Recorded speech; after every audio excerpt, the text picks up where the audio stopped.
Okay, the old rules. Let's talk about it first. This issue I mainly described briefly. HomeLab and Raspberry Pi and WordPress. First of all, I have been thinking about this video for a long time. What do I mainly do for home labeling? What's with my Raspberry Pi? Why talk about WordPress blogs in the first place? So let's start with this. If I want to give it to a friend or family member, or some users on the internet, to introduce me to this home label, Raspberry Pi Polar Price. So here we go. First, build my love. There are many reasons to build this home label. Like this light. It's home assistant. Automatic watering of potted plants. Automatic fill light. And some temperature and humidity, collection of soil moisture, etc.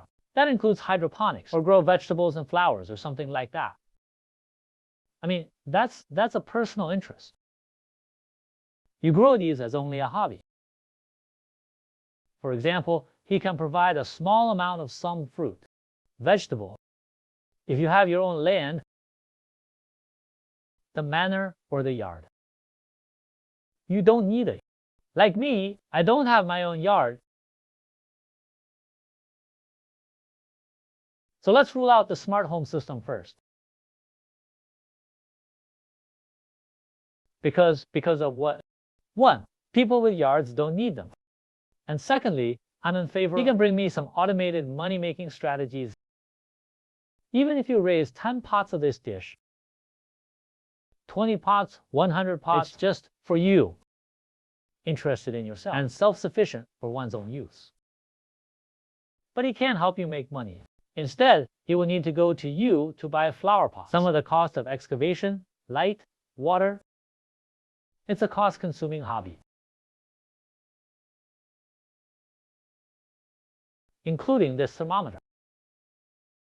This camera is secure, like fire detection, or the camera in the bedroom, or human sensors or something like that.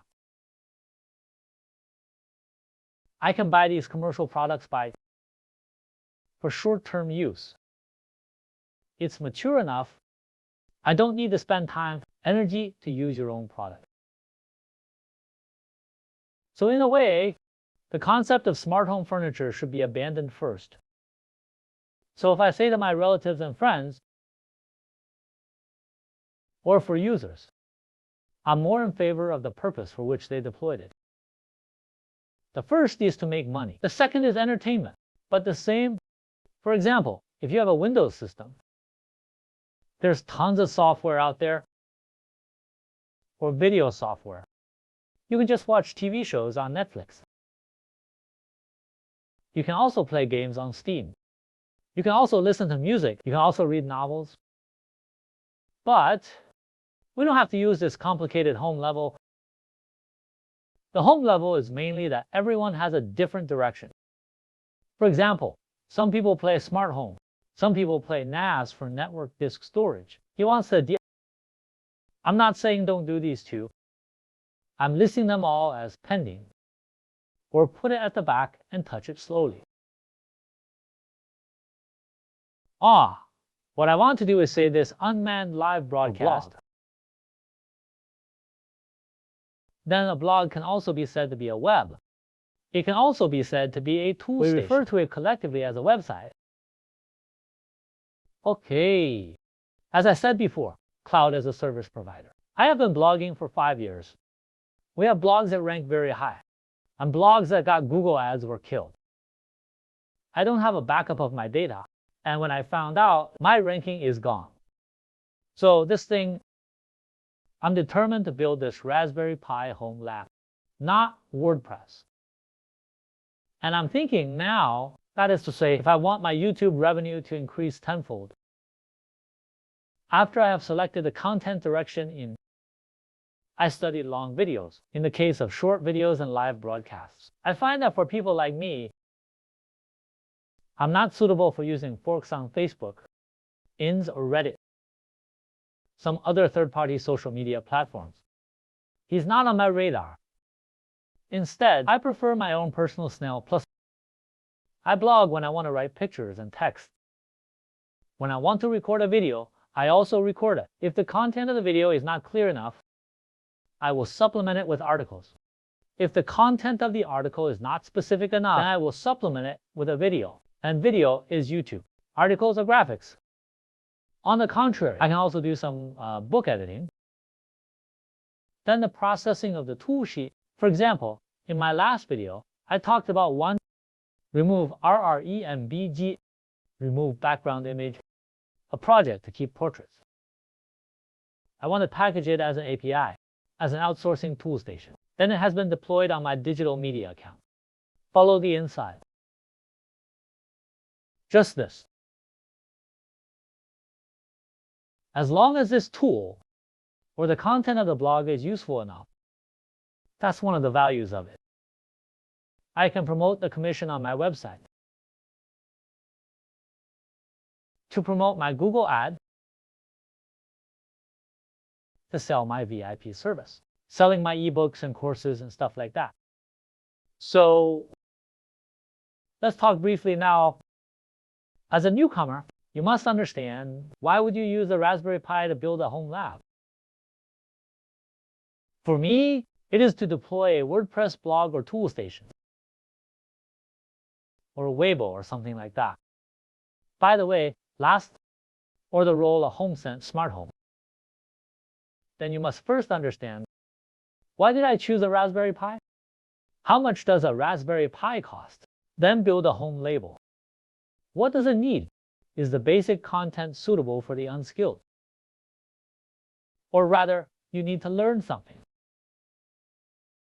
And that's what I'm going to talk about here. For example, I have a friend next to me, or there is a user B. He also wants to do this. So let's talk about it. First, the server is critical. Priority is given to the Raspberry Pi 5 here. In fact, you can choose the Raspberry Pi. Both products are okay, but the 3B and Raspberry Pi CM series, and others are not considered for the time being. Because of the Raspberry Pi, its performance is relatively weak, but we have to choose stronger and newer products. So choose Raspberry Pi 4 or Raspberry Pi 5. It has low power. The price is also relatively cheap. Raspberry Pi 5 also better supports solid-state drives instead of a TF card. The TF card has many restrictions. So after you buy a Raspberry Pi, you'll also need a router. This router is crucial. That is, all your future networks will be. All HomeLabs, add a second Raspberry Pi or small host, or some other products, or EIP32. As far as possible, the network is sent from this server. To configure, because he belongs to the Wi-Fi of this HomeLab alone, or wired, so that you can do anything in the future. This HomeLab thing, you all make sure you are on the same Wi-Fi, same intro. It will reduce a lot of difficulty. Network tuning is also possible, like advertising, like network acceleration, network proxy, VPN, and other things. This is the first one. It's a Raspberry Pi. The second is the router. Certainly, the router also involves you holding broadband at home, or portable Wi-Fi, or mobile hotspots or something. There is no need for this thing on the internet. The third one. You may need a cloud as a service, because for now, you have a router plus a Raspberry Pi. Here's your home broadband internet. If you don't have public IPv for no IPv6 address, if you can handle it on the public internet, you need a cloud as a service to provide public IP. Then you can put this service locally. Map to public IP, open domain name access, so you can pass through the outside, or the whole world will visit your blog. This is the big three. Then your cost may be a Raspberry. For a Raspberry Pi, it's about $100. It's about $10 for a router, about $20. Cloud as a service. I'm on $10 a year now. Or the old one, $5 a month. But specifically, you can buy a cheaper package or promotions. etc. Everyone's choice is different. Okay, so I'm starting from this issue now. I firmly started to build a home level with a Raspberry Pi. The main business of the home level is the website. The website is divided into WordPress. Blogs are further divided into API. External applications are further divided into tool stations on the deposit side. Okay, that's it for today's video.